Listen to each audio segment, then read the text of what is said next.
Hello, quick video just to help you out with your calorie intake. I'm going to talk you through a three-step process of how to find out what your calorie intake is, sort of roughly. No equations like 100% accurate, but the one I'm going to use today is called the Harris-Benedict formula. I found it to be pretty bob on from a personal experience from myself and with clients.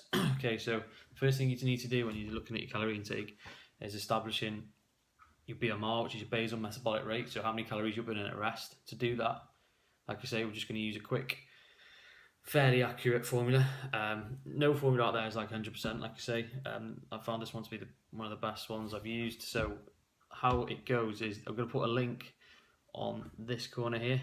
So if you click that link, it'll take you to a website and it'll show exactly it'll take you through the step-by-step thing of the formula, what we're looking to use. So, but if you can't click that for whatever reason, I'm going to put the formula on the screen now. So, as you can see, if you're a male, 66 plus, open bracket, 13.7 times weight in kilograms, close bracket, plus 5 times height in centimeters.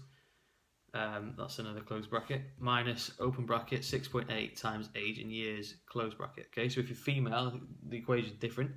So the female equation is 655 plus open bracket 9.6 times weight in kilos, close bracket, plus open bracket 1.8 times height in centimeters, close bracket, minus 4.7 times age in years, close bracket.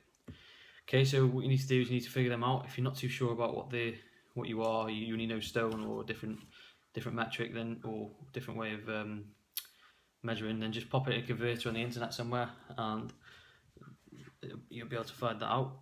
So once you figured that out, that is your BMR. That's your total that's the total number of calories you're burning doing nothing. So literally sitting on your bum all day. So part 2. What we have to do is take into consideration your current activity levels, okay? So again, I'm going to run through these just really quickly, but again, the link is going to pop up here to the website that's quite useful for this, and I generally use because it saves you doing it manually. But if you can't use the website, you want to do it manually, here it goes. So what you're going to do then is you're going to got that BMR number, you're going to times that by the appropriate activity factor. So if you do little or no exercise, be honest with yourself because it's going to be accurate, otherwise there's no point in doing this. So if you do little or no exercise, times your BMR by 1.2. If you do light exercise or sports, maybe 1 to 3 times a week, times it by 1.375. If you do moderate exercise or sport, 3 to 5 days per week roughly, times that by 1.375. If you hard exercise and do sports 6 to 7 days a week, or vice versa, times that by 1.725. And if you do a very hard physical job as well as exercise hard throughout the week, then you need to times that by 1.9, and that's roughly going to give you your BMR, but this time it's taking into consideration your current activity levels. Okay, so number 3, part 3 is what we're looking to do now. Is we've got that number, so that's the amount of calories you need for the amount of activity that you're currently doing at present to maintain your body weight. So if we're looking to put lean mass on, we have to eat more. If we're looking to lose body fat, we'll have to eat less in theory. Obviously there's the other consideration of doing more, so increasing your output or decreasing your output. But we're looking at nutrition standpoint today, looking at calories. Just slip in there.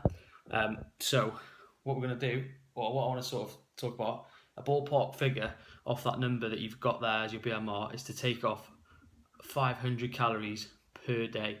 Okay, so for example now, if my BMR taken into consideration activity is 2,700 calories, then I'm looking to lose some body fat, looking to lose like roughly 1 to 2 pounds a week, then I'm going to take 500 calories off that total per day. Okay, so that'll leave me with 2,200 calories, and that would be my goal then to hit that every day. Okay, so people get a bit hung up as well about making this daily goal. But for example, if my goal was 2,200 calories a day, I can times that by 7, and that gives me a bit more flexibility throughout the week. So, for example, I can eat more on a certain day, which allows for social occasions, or I could eat less when I'm not really hungry, and just take into factors around lifestyle. It allows you to fit things more in a social situation.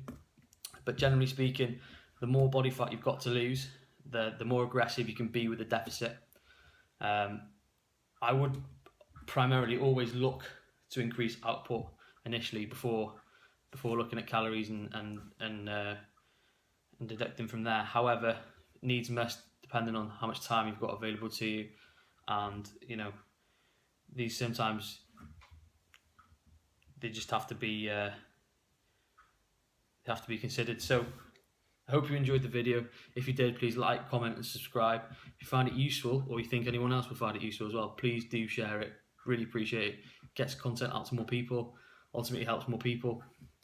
And yeah, so the next video I'm going to do is going to be on macronutrients and how to set up your own macros, basically. Everyone talks about macros. I'm going to go into a bit more in depth what they are, why they are what they are, and how to get specific for you. So yeah, thanks for watching, and I'll speak to you soon.